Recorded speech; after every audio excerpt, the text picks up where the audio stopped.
Hey, what's going on, everybody? It's episode 111 of the Audible Farm Podcast. This episode is brought to you by Couchtown Coffee. Couchtown Coffee is roasted right here in Iowa, and it is roasted to order. It's some of the freshest coffee you'll get. I guarantee it. Go to couchtowncoffee.com, find a coffee you like, and make an order. And when you make an order, let them know Audible Farm sent you, and they will give you 20% off your order. That's right. You can get fresh roasted coffee sent to your house and 20% off, all because you listen to this podcast, and Couchtown Coffee is that awesome. Thanks, Couchtown. This week, I'm sitting down with David Hoffard Jr. David is the guitarist for Ancient Elm. Ancient Elm's a band I've been watching for quite a while. They've been in the scene for, about a decade or so. And, they've been one of those bands I used to go watch a lot of metal shows, a lot of metal shows. And they were there every now and then, and they always killed it. So I hope you guys enjoy this episode. Ancient Elm's been one of my favorite bands for quite a while, so I hope you enjoy it. David's a cool guy. Here we go, episode 111 with David Hoffard Jr. It's the Audible Farm Podcast with your host, Peter Stockdale.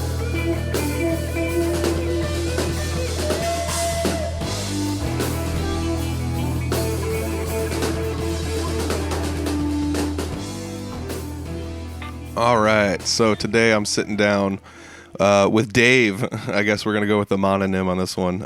Dave, you play guitar with Ancient Elm, and I've actually seen you guys play a handful of times. And, you've been around for quite a while as far as a band, longevity-wise, Ancient Elm has. It's one of the few bands that is, I would say, stood the test of time in this local, music circuit for, 10-plus years now? 2006, 2007, yeah. Oh, wow. So we're looking at 15 years you guys have been chugging along as a band. How long have you been in the band? I've only been in the band for about 8 years this year. Oh, nice. So how did it all happen when the other members found you? How did that all go down? Just for me, I've been friends with them for years now, but they had a couple members leave and needed someone to fill on guitar, so here I am. Oh, nice. I was playing. Go for it.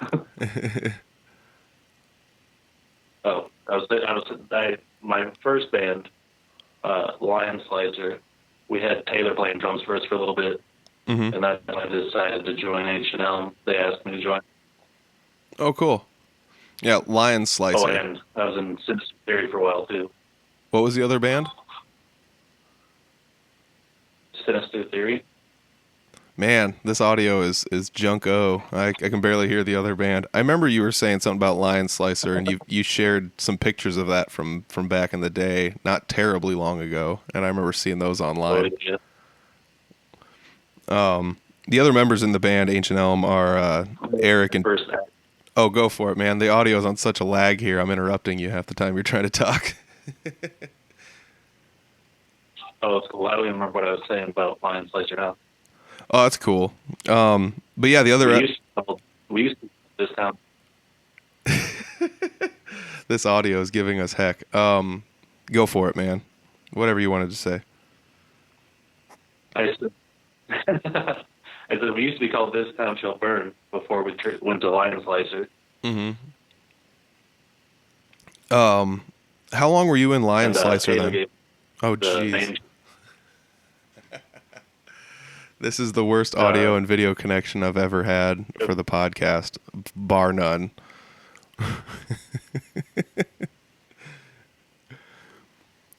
Oh, man. I was in Lion Slicer up until I joined Sinister.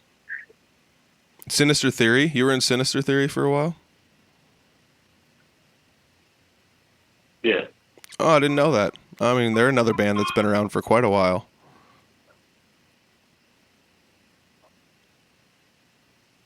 $2010, I think. Oh, wow. Yeah, they've definitely been around a while. I've even played shows with them, in the Three Finger Betty camp, so it's pretty cool. you've got your roots in a handful of different bands around the area, and not only that, but like some of the longest, running bands. To have a band last 10 years is nothing to sneeze at, Right. How are you guys? They don't seem to last very long. No, and it's sad when they don't last that long, because some of the bands you think that would last for like ever don't, and I don't know, was that the case when you like were in Lion Slicer, or did that band just kind of disband when you left, or how did that go down? Well, it was mostly just me and one other dude. He's the one that was in the pictures with me. All right. And Taylor filled in on drums. The drummer would flake out. And then when the other guy went to college, that's when we kind of fizzled out and quit playing pretty much. Yeah, college, that'll take musicians away for sure. I mean, I was in a band in high school. We weren't any good, but, that was pretty much the end of us, was people going to college. And it's just the way it happens sometimes, Yeah. Yeah. The other members in Ancient Elm are Eric, who plays bass, and Taylor, who plays drums. Whose baby boy would Ancient Elm be? Who is like the mastermind behind this? Who started the band? Taylor is the only original member since Ancient Elm started. Oh, dang! So that's pretty cool, having the drummer be the original member. I bet that kind of changed the way everything sounded for him from the when they first started till now. Oh yeah, the sound has changed with every member change, I think. That's pretty awesome. And you guys are just a 3-piece though, right? Right. Yeah, that's pretty sweet. There's not too many 3-piece metal bands out there, doing what you guys are doing. Oh yeah. It just works better.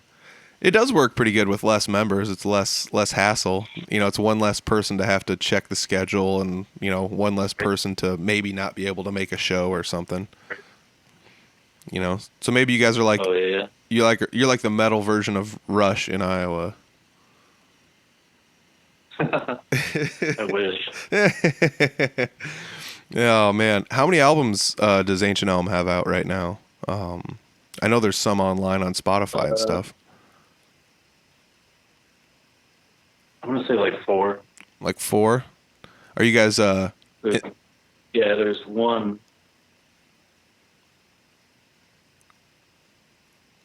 Go for it. we're staring at each other.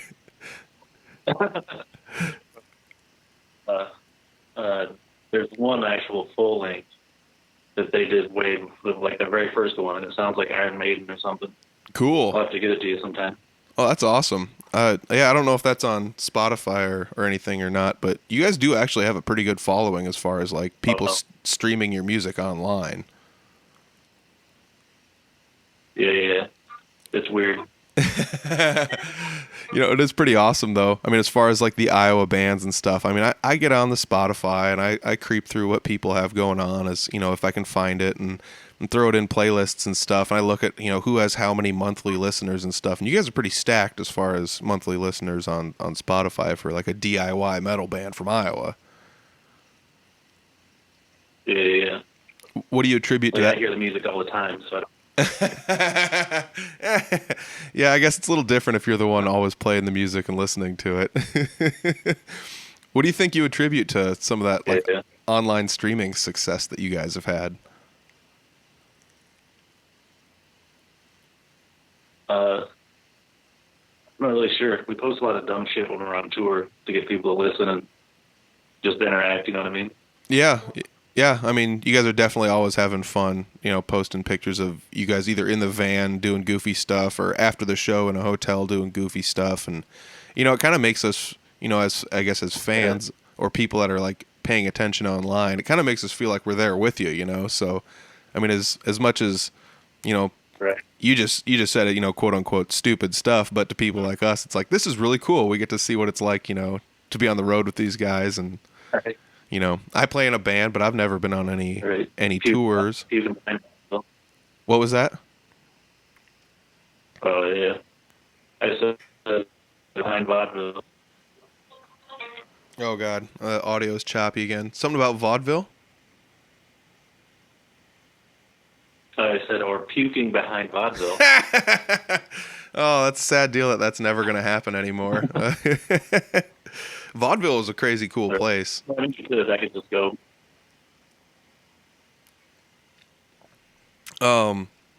What have you guys been working on as far as like during COVID? I mean, I'm sure you haven't been playing too many shows. We haven't played any shows. Oh man. Summer or anything. Wow. So you guys working on new material then, or? Yeah, we were gonna take a break. Yeah.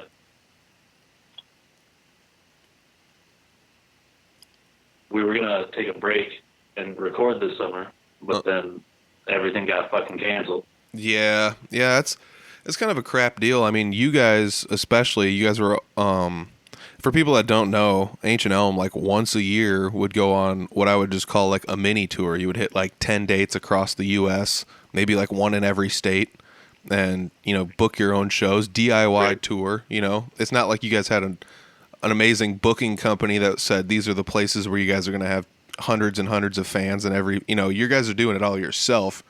And that's one of the things I always thought was like the coolest thing about you guys was the fact that the three of you could get together, for a 2-week time span in the summer, hit 10 different states, and, be back in time for, your vacations to be over and go back to work. Right. That was the worst part. What do you think attributes you guys to doing, stuff like that? Because there's a lot of bands out there that are doing, playing shows and going, to different places within their own state or whatever. But there's not too many bands that are willing to go out on the road and see what do people in Colorado think of our music? What do people in Idaho think of our music? What do people in Washington and Utah and all over out west? There's not many bands that are willing to do that, and you guys are.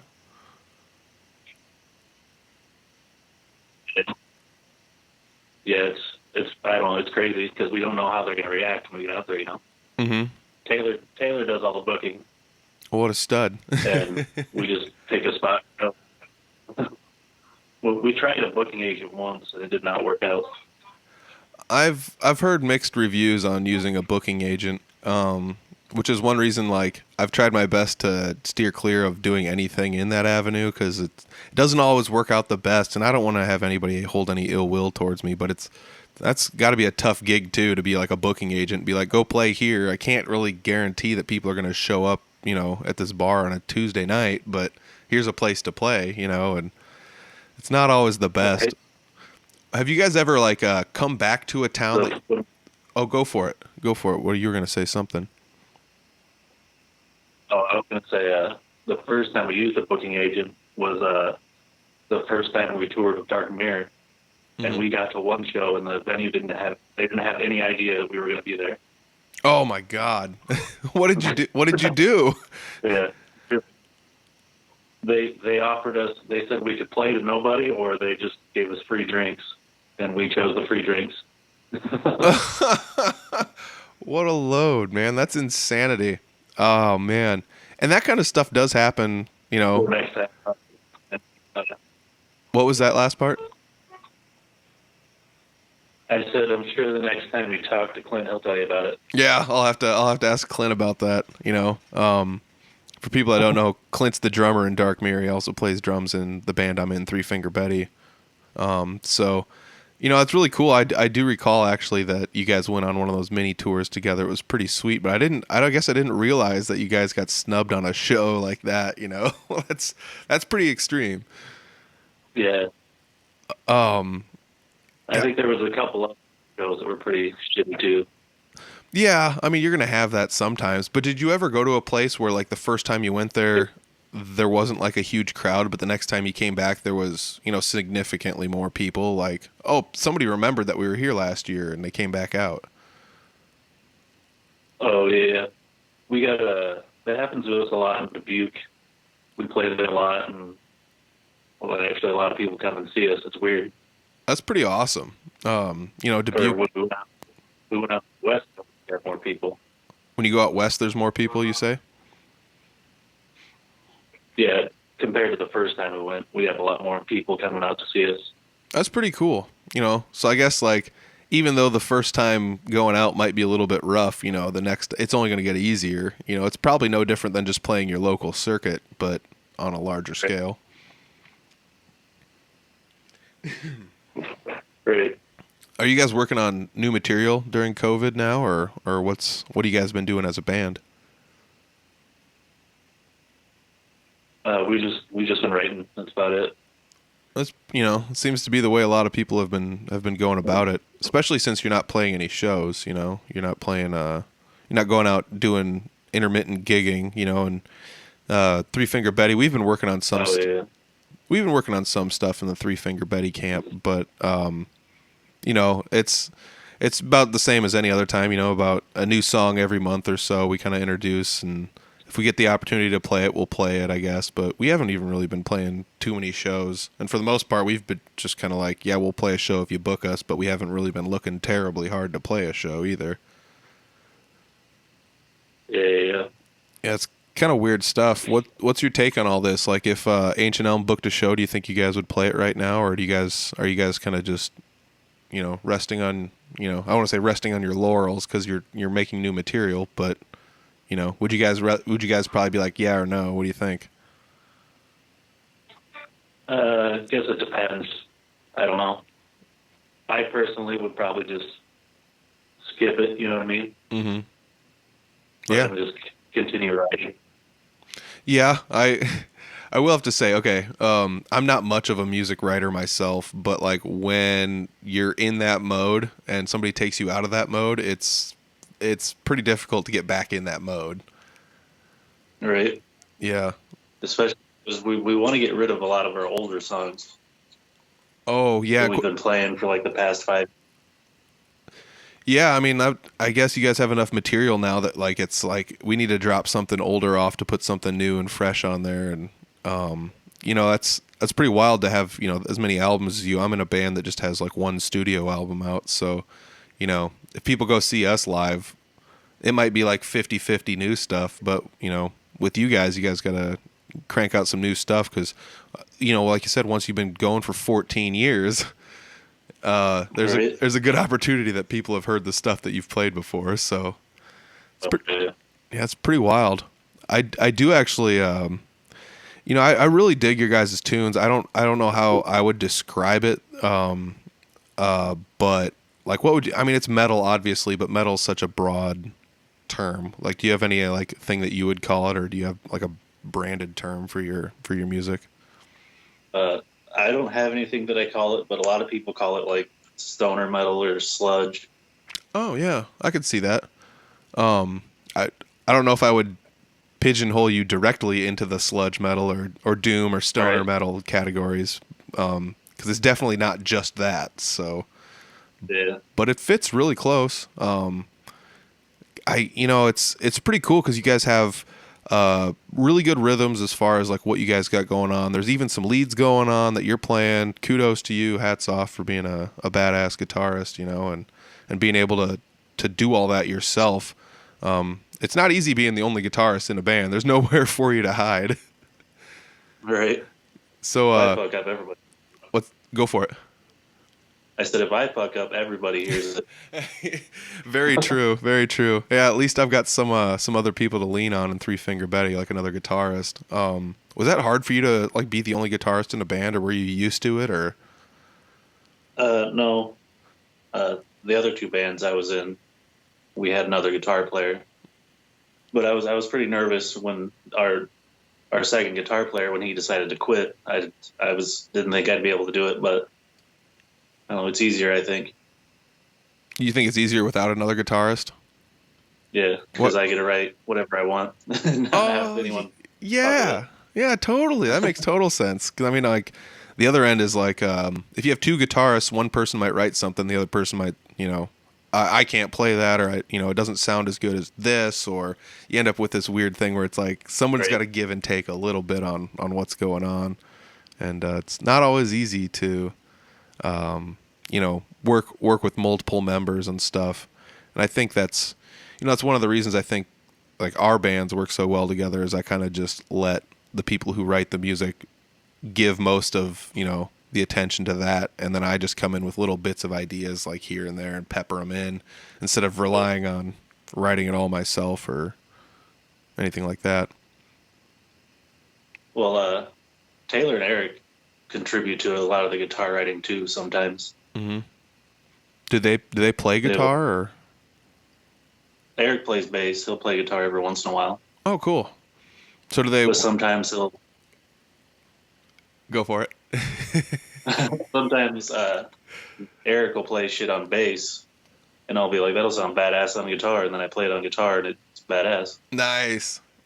As far as Taylor, like, how does he help out if he doesn't play guitar? Does he like say, "Oh, play this part again," or do this thing twice, or do it a little bit more with this rhythm, or? Yeah, he does that, and sometimes he'll like make the noises with his mouth, like we're supposed to understand what he's saying. Oh, I love that. I love that. It's like that Tenacious D Jack Black stuff. Oh yeah, it's just like that. But Taylor has an acoustic guitar that he'll write riffs on, and he'll send them to me and stuff. Oh, that's really cool. So you guys all kind of, pitch in and play a little bit of guitar, and that's really sweet. I guess I really didn't know that Taylor played any sort of a guitar at all. Not that it's like super wickedly surprising. Everyone that plays music these days seems to be multi-talented, but right. Yeah.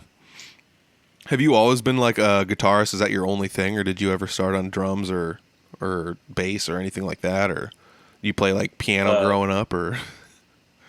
No, I've never taken one lesson in my life. But when I lived in Carroll, Iowa, mm-hmm. I was in a band called Chasing Silence, and I started by playing bass and then moved to guitar. Oh, cool. So you do have a little bit of experience playing bass. Yeah. Yeah. A little bit. I don't do much.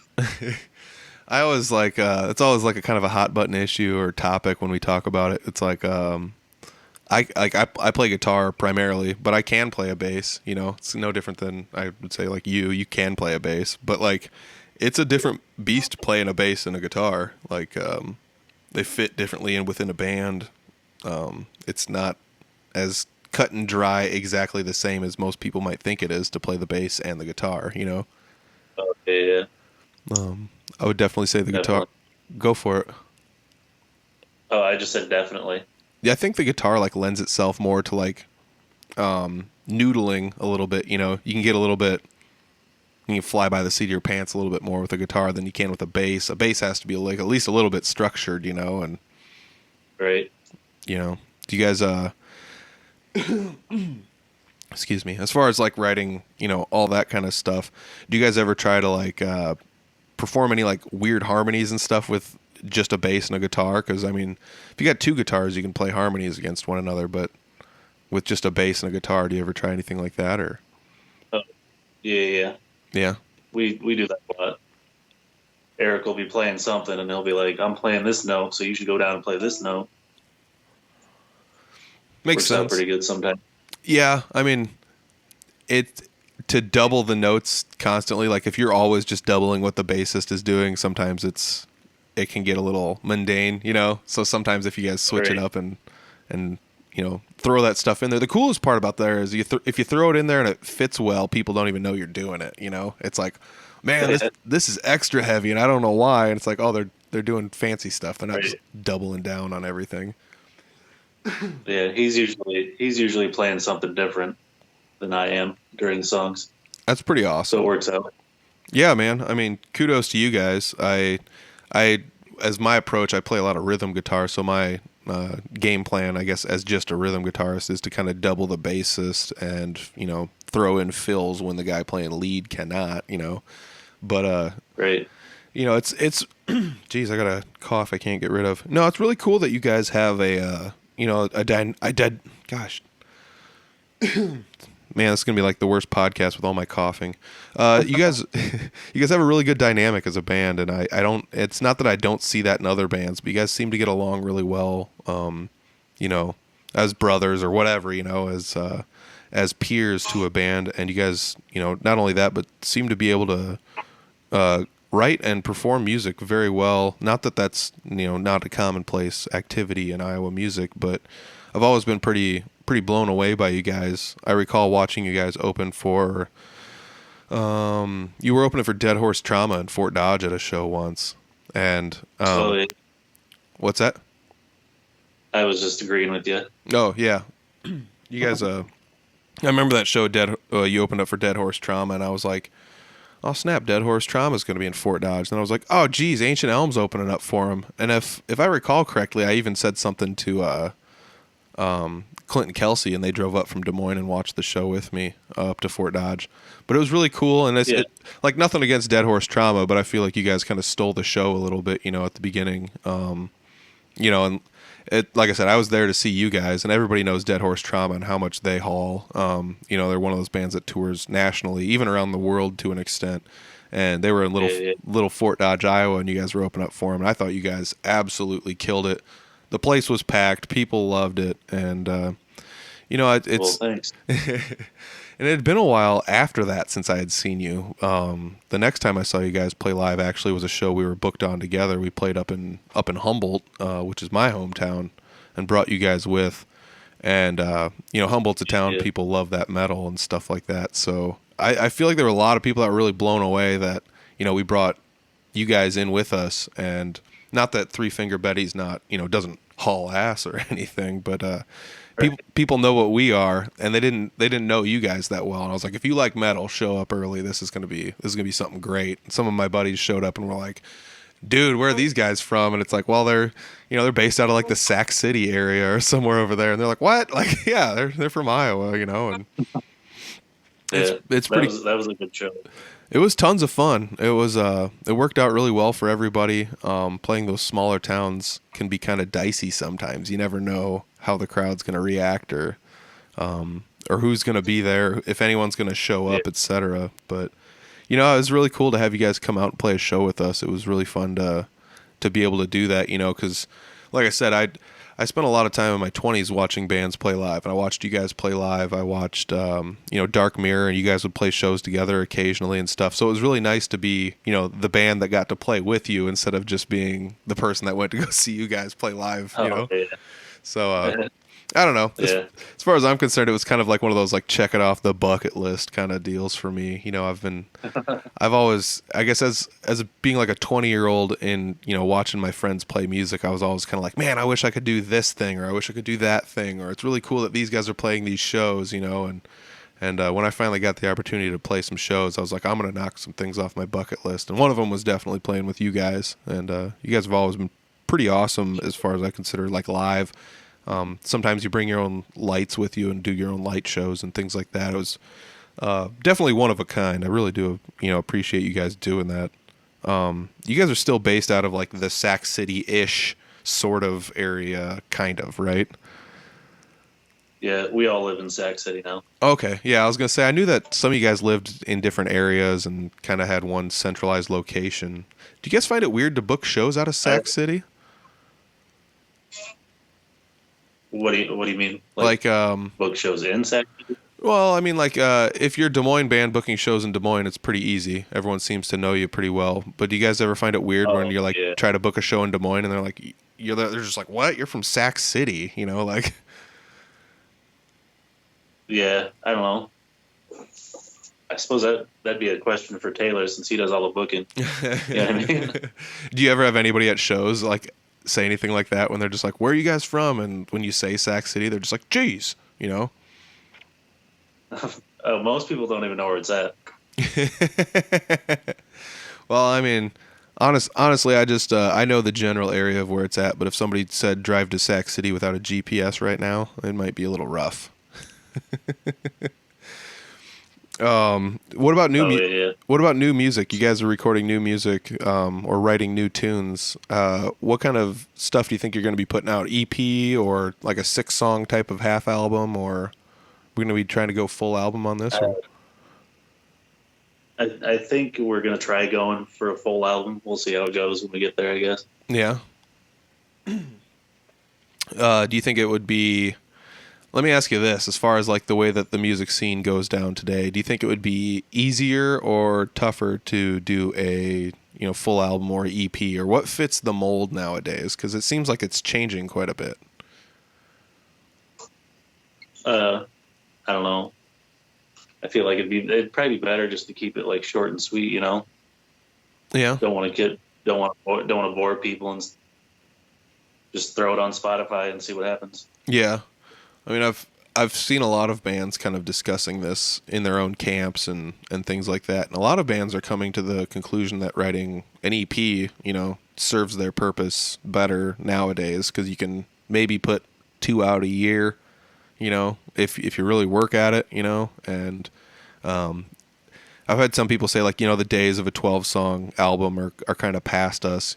People don't buy physical media anymore, and it's tough to get people to listen to 12 of your songs all at once. And plus, as fast as things get lost in social media and promotion nowadays, like if you put out a new album, every 18 months, bands and fans only hear from you once every 18 months.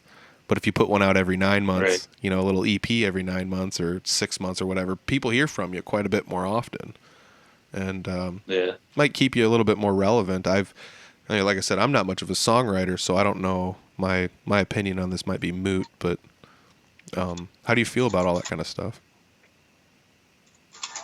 Well, I mean, I suppose, doing the 9 months thing works a lot better, and people aren't getting bored of you, and like not being like Tool and waiting 13 years between an album. You know what I mean? Yeah. Good Lord. And I mean, I almost don't want to admit it. I didn't even listen to the new Tool album. I haven't heard it yet either. And I hate to say it, but I feel like that's the downfall of it. Like, when you waited 13 years and now I'm just kind of like, meh, like, I bet it's great. I bet it's awesome. I love Tool. I've seen them live, bought a bunch of their other albums, but, I don't know. Plus, go for it. I've heard mixed reviews on it. I have too. I said I've heard mixed reviews. I keep interrupting you. No, it's I've heard mixed reviews on it too, and I don't know what to think about it. And a lot of that stuff I usually like let that sleeping dog lie and come back to it when I feel like coming back to it. And it gives me a fresher, perspective on it, because I feel like if I hear the mixed reviews and some people say it sucks or whatever, then when I listen to it, I'm going to be like, yeah, it does suck or whatever. But if I wait and listen to it on my own time and form my own opinion, I'll be like, you know what, this was pretty good. I don't care what people said last year about it. Right. Yeah. Yeah, I only heard that one song. That was it. I didn't even hear anything. I mean, I would purposefully avoid it because I was just bitter. I don't know. Some of it has to do with the infighting too. Like, obviously, some of that is just people online trying to write stories that may not even exist in the first place. But it's tough to be like, do I like this band that can't even get along with each other, or has like these fabricated instances of hostility towards one another or whatever? And I don't know. I was never really a big fan of like the blabbermouth.net style of reporting, where it's like, this person doesn't like that person and he said this mean thing, like. Right. I'm sure you being a metalhead, you know what blabbermouth.net is, but it used to be like back in the day, it was a pretty reputable place to go get some news, and now it's just like Corey Taylor and Ted Nugent don't like each other, like. Right. It's always something about Corey Taylor having an opinion on something. Nowadays, yes, very much so. It makes me wonder, who runs it, or like where they're from or something, or why they've buddied up with him so much. But, I guess I'm not making any sort of I guess I have a podcast, but I'm not making any sort of like digital magazine for people to consume either. So it's probably hard to come up with new stories every day. So you're just like, Corey, what are you pissed off about today? Right. Is Blabbermouth even a thing anymore? It is. I still follow it on Facebook just to laugh at the stuff and read the comments, because anymore it seems like it's almost just like an Onion style joke. And like I said, it exists, but I don't remember the last time I saw an article. Yeah, I should just unfollow it, but I do it just to like read the comments, because people argue with each other. And as with music genres and the way things are going on social media nowadays, it's just a whole bunch of like, okay, boomer this and okay, millennial that, and a whole bunch of nonsense. Like, people are, super original coming up with this stuff. And that is kind of the tough part about being online these days, is like, just the dichotomy, the extreme dichotomy that exists like nonstop with everything. It doesn't matter what it is. And I think Right. I think that music is somewhat kind of avoiding that. I wouldn't say like fully avoiding it, but I feel like a lot of people are just like, you know, music regardless of what it sounds like or, you know, what your favorite style is, like people are just taking to it, you know, especially during COVID. Give me just a second here. I gotta adjust my camera, but I'm gonna keep talking. Okay. I'm gonna keep talking to you, but I don't have any video on my end right now. But yeah, I do feel like there's this pretty cool thing where, as far as I'm concerned, like people are being a lot more friendly towards the musicians and are starting to realize like how much music actually means to everybody. Instead of just, you know, I'm sure you're no different than everyone. I was definitely this way to an extent, but I was always one of those people that was just like my opinion about music matters. And now that maybe it's now that I'm playing music, but like I'm starting to see that a lot of people are, I don't know, enjoying playing music live, enjoying seeing music live, and you know things of that nature. I'm still having issues with my video, so I'm gonna keep going even though I don't have video. You got David's video, so it'll work fine. The Dave. And you haven't played too many shows, but like as far as like going online and seeing people's interactions online, what do you think about people going to shows or people's positivity towards the music scene? Do you think it's getting better now than it has been, or is it? I don't know. I guess I feel like the music scene is changing a little bit. Oh yeah. Especially after everything closed down. I think everyone's appreciating it a little more. You know what I mean? Yeah, definitely. I mean, did you guys attempt to do any of those live feeds that people were doing, or? Oh no, we talked about it, but we never did it. Is there any reason you chose not to, or because I know some people chose? I think we did. Go for it. I think we just decided not to do it. We were like, yeah, fuck it. Yeah. Some of it comes down to like having to have enough, you know, gear to make it sound good enough, or doing yourself the due justice to make it sound well, you know. And that was always my big deal as far as like, how do I go about, you know, as far as in Three Finger Betty, how do we go about pulling this off? And in some cases, we found that it worked all right to just use a cell phone, but that's not always, you know, the best quality of audio. Right. You might be doing yourself a disjustice instead of, or an injustice instead of helping yourself out. Do you think that some of that had anything to do with why you guys chose not to do one, or?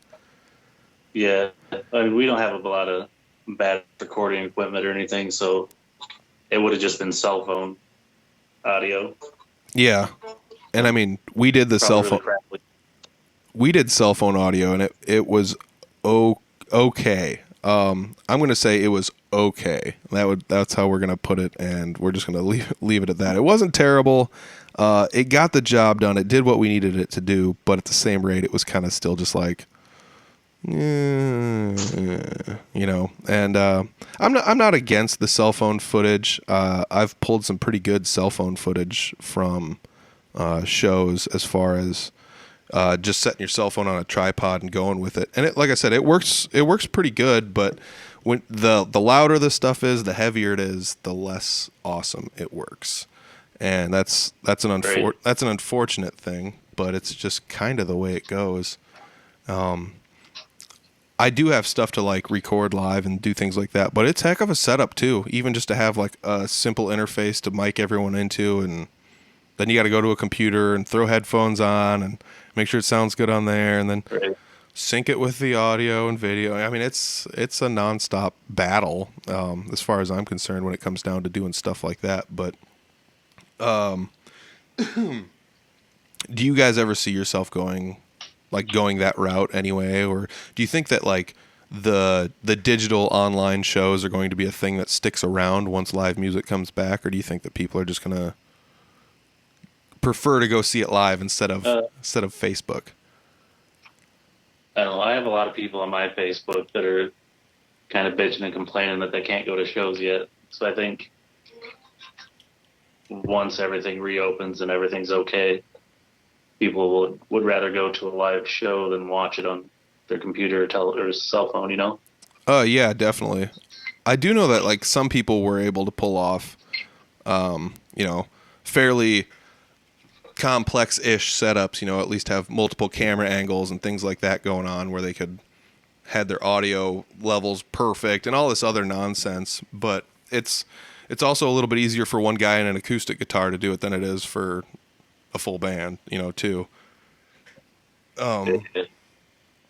You guys, let me ask you this then. If you go play a live situation, so bands like you and I, we play at a lot of venues, and sometimes the venues are very DIY. We'll say that nicely. The most they might have there would be like a microphone, speakers, and an amp for the vocalist, and that's it. And other places will have like the full-on soundboard. Yeah. They've got dudes micing everything up. They got monitors and everything. Do you have a preference as to which place to play in, or what type of places? Because I guess I've found my home playing a lot more in like the DIY style places, but playing at places like Lefties and Muse with their own sound guys. No more Vaudeville Muse, unfortunately, but playing at places with sound guys is pretty awesome. It takes a lot of the burden out of there. Yeah. Well, I mean, I know it's easier to hear everybody when you have the whole setup and everyone's mic'd up and going through the monitors, but sometimes it's funner to just fucking plug in and go instead of worrying about the sound check and whatnot, you know what I mean? Yeah.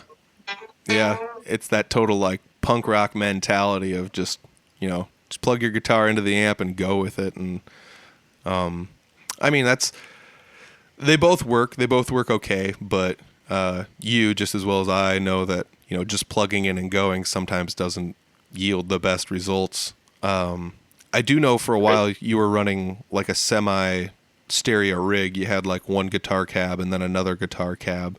Did you ever like spread those out across the stage, like one side to the other, so it kind of made it stereo sounding?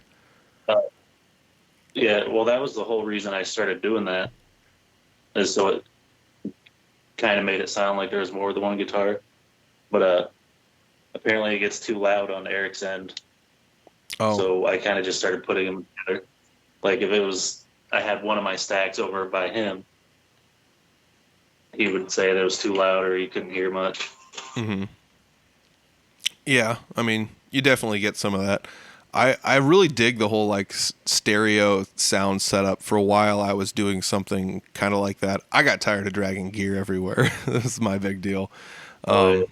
That's, I'm sure you've done it a lot longer and a lot more than I have, but is that ever something that you sit down and you're like, man, I'd really like to not drag, a full stack with me everywhere I go or whatever? Oh yeah. There was a couple of shows on tour where I just left one of my cabs in the van instead of hooking it up because I just felt too lazy and was like, fuck it. Yeah. Plus the places are usually small anyway and you don't really need two cabs going. Yeah. I ran into that too at some places where it was like you'd bring in two cabs and it's like this is overkill by a million here, like. All right. So you'd take one back or whatever. And recently I've gotten into 2x12s, 2x12 cabs. Love them or hate them. I don't know. They're okay. They're smaller, easier to drag around and stuff. So that's one reason I kind of enjoy them. But it also, most of the time, go for it. I said most of the time you're mic'd off, so you don't need anything crazy. Yeah. You know what I mean?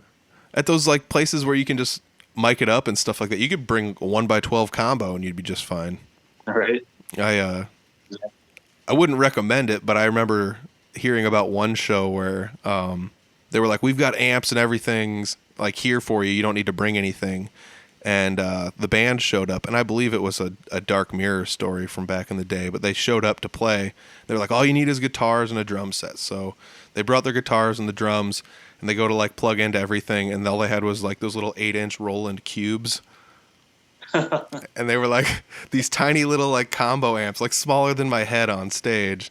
And they were like, just dial in what you like and we'll send it to the front of house sound. And it's like, I mean, it worked, but it's still just kind of like, good Lord. Like That might be underkill. If there's such a thing as Right. overkill, that's underkill for sure. You ever run into anything weird like that at any shows? We've had people tell us that we don't need to bring our gear, but we end up doing it anyway Yeah. because we don't want to run into shit like that. You know what I mean? Yeah. It's kind of a nice fail-safe to be like, well, I'll trust you, but I'm bringing my other stuff with, just in Right. case. You never know. Or a lot of the times the venue will say they have their own drum set, and we're like, no, we're bringing ours. Oh yeah, being with Clint, that's one of those things. Clint can play someone else's drum set, but his, he likes to have extra toms and extra kicks, and Oh, I'm sure yeah. every drummer is different too. Everyone's got to have their toms pitched a different way and their cymbals in a different spot, and oof, that'd be a rough one to be a drummer and have to rely on going and playing someone else's drums. Because I mean, like you as a guitarist could probably go play. You could just show up and play my rig, just plug your guitar in, it would sound good enough. But Great. if you sat behind a 4-in drum set, you'd be like, oh crap, I need to move half this stuff around. Yeah. As do you guys have anything planned post COVID other than just recording and writing music, or are you kind of still just waiting for things and seeing what's going to happen? I think right now we're just going to be waiting and writing music.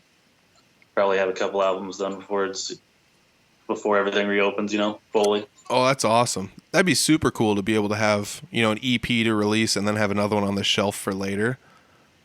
Right. That'd be sweet, man. I mean, I do have to say that like bands that are squandering this odd opportunity we have, because there's different opportunities out there. Like we talked about playing, Facebook live shows or things like that, or as far as the market goes for playing live shows in person, some bands are choosing not to play. So there's definitely more time to play at venues than there used to be, if the venues are allowing people or capacity.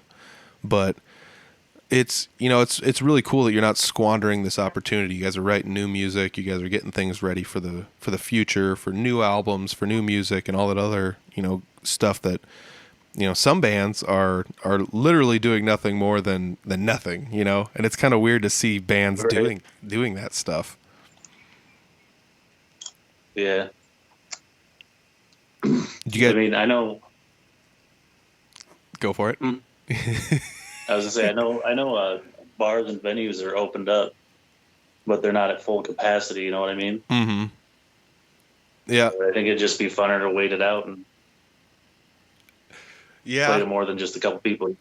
True. I mean, being in an independent band, we're not you guys are probably a little bit better known than Three Finger Betty, but like we have played to semi-empty places before. Bands like us have done it. And it's almost like, do you want to go to a place that last time you played there was a little bit empty, and then now is like at half capacity of that? It's kind of a tough to be Right. like, yeah, let's go do it. Especially if you're only getting paid like bar percentage, or like getting paid on like part of what comes through the door. And it's like, well, if only half as many people come in now, that's half as much money. And it's not like I was making a mint beforehand. Right. It Or is. just get drink tickets. Oh yeah, the drink ticket thing is fun. I love that when you go to play shows and they're just like, here, you guys get drink tickets, and then I don't even drink anymore, so I'm kind of like fucking shit out of water. I can't do anything with it. It's like, I'll take a soda. Like I could just buy a soda, I Right. guess, if I wanted to, but I don't know. I was always kind of weirded out by that. The bar atmosphere was never really my atmosphere to begin with. I just like didn't fit in there well enough, and I didn't drink. And it's kind of weird to play in a band and not drink and go places, and people would buy you drinks and be like, "Well, I don't know." And I'd always just pawn them off on somebody else. Like, here, you can have this drink. Thanks, appreciate it. And just Right. sneak it onto somebody else, or I'd try and hide it and just do like tonic water with like lime in it. It's like it's bubbly and it's got lime in it. People are like, oh, cool, this guy's drinking gin and tonics or whatever, But G&Ts are good though. oh my gosh, so good, so good. It's one of the few drinks I do miss having was gin and tonics. Not to be like woo drinking, but like I do miss a few things. as far as like Margarita on the Rocks or things like that. But I do find it a little bit easier to play music not inebriated. I always used to tell people, I'm like, I'm not good at drinking, and I'm not good at drinking. Like I for some reason, I don't have a good thought process when it comes down to it. But like as far as playing music while drinking, it's nearly impossible for me. And like I said, I don't know why. It goes downhill fast. So I always tried to avoid it at shows if I could. And go for it. I was gonna say the first tour I went on with Ancient Elm, we went to Madison, Wisconsin. There's a place called the Wisco that we play there a lot. We got there like, I don't know, 5 hours early, and they started like giving us free pitchers of beer. And so like for 5 hours before we had to play, we're just fucking hammered. It was a shit show. It was not a good show. So there you go. That's one endorsement for not drinking before a show. And then the next time we went back, we made sure to limit ourselves a little bit. Yeah. Didn't get there 5 hours early. You know, it is really cool though that like going to venues that are that far away, and you know how hospitable they are. You know, when you're a band and you show up, and you know the bar is literally giving you everything they have. You know, it's like, here's a place you can hang out. Here's some drinks. You can have some drinks. Sometimes if they make appetizers and things like that, they're like, if you guys want something, it's half off. They're literally giving you the shirt off of their back business wise, just to try to keep you happy as a band coming in. And that happens at a lot of venues, you know. I mean, there's a lot of people that'll throw venues under the bus, and it happens, but venues literally are doing almost everything they can to try to help bands out. And people are always, I don't know, I always used to hear like, why do you play at this place? Because they don't pay well. And why do you play at that place? Because they don't accommodate well and stuff like that. But as we saw with Vaudeville Muse, some of these places are doing everything they can and still barely staying active, you know? So Right. It's nice to be appreciative of those kind of things, though, when, you know, when places are being that hospitable towards you, even when you come back, you know? Yeah. We have recorded just about an hour. We got some choppy stuff at the beginning. I lost video halfway through, but I got it back for me. But we've got David's smiling mug for most of it. So we did cover quite a bit of stuff. I did cover your guitar setup a little bit, which was something fun, because that was like kind of the first time you and I interacted with each other. Was I was playing around with like pedals and different guitar setups and things, and you were like, hey, if I have to try to do something like this, what would be the way you would go about doing it? Because there's no like right or wrong way to do it, you know? Yeah. But it was kind of fun to be like, oh, this is how I do it, you know, and you did it in a similar fashion, and we spun ideas off of one another as far as how to create like a full sound, because that was kind of something you and I both at the same time were working on. Was, oh yeah, you know, I played in. Go for it. What was that? I said I think that's when I was living up in Emmitsburg is when I decided to do the two full stacks. Yep. Oh man, that's crazy though. When you were living in, I was actually working in Emmitsburg this last year for a while. I should have hit you up. I didn't know if you were still there or not at the time, but. Oh, I've been back in Sac since August of last year. Oh yeah, I would have barely had any time with you in Emmitsburg if I would have hit you up when I was there. But hey, lost opportunity. I'm kind of bummed about it. But at the same rate, you know, it is pretty cool to have, you know, somebody like you across the state. We're not like best friends. We don't know each other the best. I've seen you play live. You know, we fist bump when we see each other at shows. We've played together at shows. But it is kind of neat to have somebody like that, you know, just out there on the internet and interact with them, you know, especially like you through Facebook Messenger and stuff, just spinning ideas off of one another. Like, oh, if I set it up this way, how does it change things and things like that? It's kind of a nice change from going online and having all the negativity, you know. It's kind of cool to have somebody like you out there. Is there anything you want to like shout out, anything you want to specifically talk about before we come close to the end of the podcast here? Not that I can think of. No, actually. What about online? You got Facebook. Is there a Twitter? Is there an Instagram? Instagram and Facebook. That's about all I use. All right. There's also a YouTube for the band, I think. Oh yeah, YouTube and Spotify All right. I'll toss and those. iTunes. I'll toss the Facebook, Instagram, YouTube, and Spotify links down below. So if anybody's looking for any Ancient Elm goodness, if you like metal, if you like it heavy, that's the place to look. Because down below in the description section, like I said, Spotify link will be there. If not, wherever you stream music, that's where you can hear it. Ancient Elm. It's heavy, man. I really dig your guys' tunes. I dig the fact that you guys are a 3-piece band and you can sound as huge as you do. That's one of my favorite things about you guys. So hats off to you guys for doing everything you're doing. And tell the other guys in the band, Eric and Taylor, hi for me. And I'm looking forward to hearing the new tunes, and I'm looking forward to seeing you guys play live again. It's weird to think that, like, you go through COVID, it's kind of like, I don't know, I miss live music and stuff, and I miss my buddies and whatever. But now it's starting to get to be the point where it's like, dude, it's been well over half a year, and a lot of these bands like you guys, I haven't heard hide nor hair from, and it's like, I miss you. I miss you guys. I miss seeing you guys play live. I miss it all. Oh, well, maybe you'll have to come watch us at jam practice sometime. Oh yeah, definitely. I mean, Sac City's not terribly far away from where I'm at, so. Are you in Humboldt? Yeah. It's like an hour. Yeah, it's only like an hour. That's not too bad. That would be tons of fun to come see you guys play, jam out a little bit, listen to some new tunes as you guys are creating. That would be pretty fun. Hey man, keep in touch. I'm really looking forward to the new tunes. I hope everybody else goes to check out Ancient Elm's past tunes and gets ready for the new stuff that's going to be coming out here soon. I'm stoked for it, dude. I'm really stoked for it. Hell yeah. Can't wait for you to hear it. Yeah, it's going to be sweet. If I want you to stick around here, I'm going to end the podcast, but don't run away. I'm going to talk to you. Dave, thanks for everything. I really appreciate it. Yeah, dude. You too. Hey, there we go. Episode 111 in the bank. David's a cool guy. I really like sitting down talking to him.